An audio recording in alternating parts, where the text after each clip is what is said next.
साथियों, विकास के इन प्रयासों के बीच असम के सामने एक चुनौती विकराल होती जा रही है।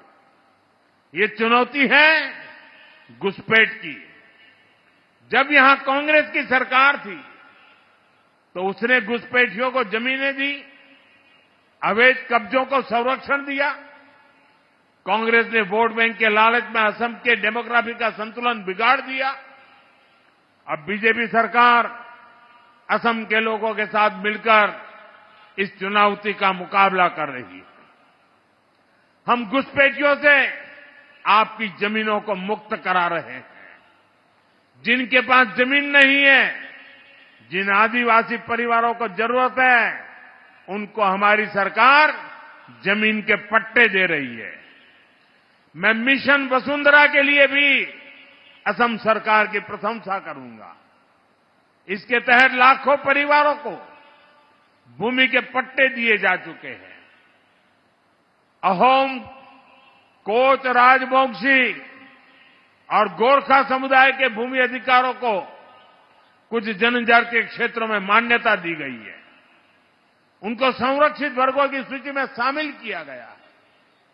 जनजातीय समाज के साथ जो ऐतिहासिक अन्याय हुआ है, बीजेपी उसको ठीक करने में पूरी प्रतिबद्धता से जुटी है। साथियों, बीजेपी सरकार के विकास का एक ही मंत्र है। वो मंत्र है नागरिक देवो भव। नागरिक देवो भव यानी देश के नागरिकों को असुविधा न हो, उनको छोटी छोटी जरूरतों के लिए यहां वहां भटकना न पड़े।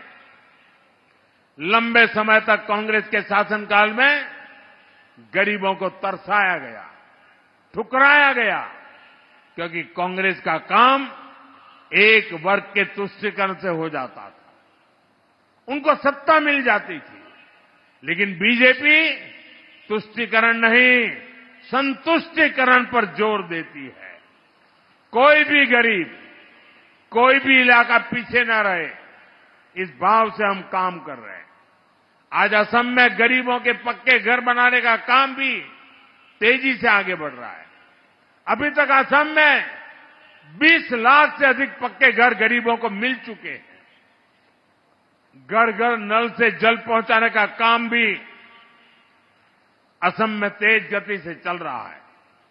साथियों, भाजपा सरकार की गरीब कल्याण की योजनाओं का लाभ यहां चाय बागानों में काम करने वाले बड़े भाई और बहनों को भी हो रहा है।